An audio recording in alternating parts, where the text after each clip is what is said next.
Vizianagaram August 19 ప్రభుత్వ ఆసుపత్రుల్లోనే ప్రసవాలు జరిగేలా ప్రజల్లో పెద్ద ఎత్తున ప్రజలకు అవగాహన కల్పించాలని జిల్లా కలెక్టర్ ఎస్ రామసుందర్ రెడ్డి అధికారులను ఆదేశించారు.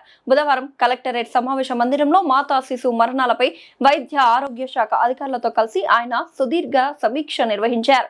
మాతృ మరణాలకు గల ప్రాథమిక వైద్య కారణాలు, క్షేత్రస్థాయి నుంచి అందించిన ఆరోగ్య సేవలు, వివిధ ఆసుపత్రుల్లో లభించిన చికిత్స తదితర అంశాలపై కలెక్టర్ ఆరా తీశారు.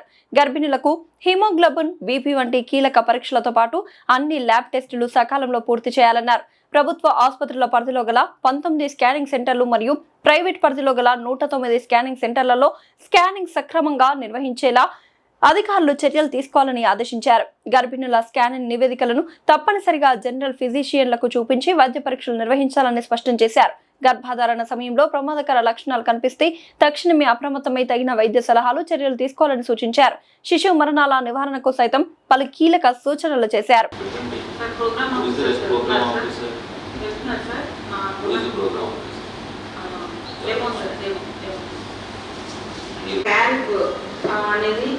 రేట్ అనేది కొన్ని దగ్గరలో రావట్లేదని చెప్పేసి ఒక వాయిస్ అనేది మన హౌస్లోకి వచ్చింది సార్.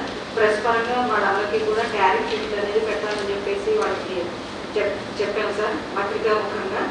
అదేవిధంగా మా పిఎస్సి పరిధిలో దరఖాస్తు చేసుకున్న వాళ్ళు ఒక్కడు ఉన్నారు సార్. బొబ్బిల్ నుంచి స్కాన్ మిషన్ రెన్యువల్ కొరకు 2 ఉన్నారు. అదేవిధంగా యాడింగ్ కొరకు 4 ఉన్నారు సార్. క్యాన్సిలేషన్కి 1 ఉన్నారు సార్. ఇవన్నీ కూడా తమ నోటీస్లో పెడతాం సార్. తర్వాత ఈ గైడ్లైన్స్ వచ్చేసరికి మనం పీసీపీఎన్డిటి వెబ్సైట్లో, పోర్టల్లో వీటికి అనుమతి ఇవ్వడానికి పోర్టల్లో మాత్రం ఖచ్చితంగా నమోదు చేసుకోవాల్సిన అవసరం ఉంది సార్. ప్రతి నెల 2వ తారీఖు ఫామ్ F అనేది పోర్టల్ పరంగా, అదేవిధంగా హార్డ్ కాపీ కూడా డిఎంహెచ్ ఆఫీస్కి పంపించాల్సిన అవసరం ఉంది సార్. క్యాన్సర్స్ అన్నీ మనకు మన చేసిన కదా మనకు ఆల్ 109 వాళ్ళు 28 ఉన్నాయా? మన 19 తీసేసి నాకు ఎవరు అష్యూరెన్స్ ఇస్తే మీరే కదా ఇవ్వాల్సింది.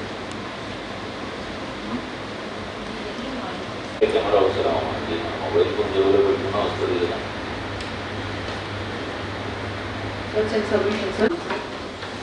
మా 2 things even unable to control even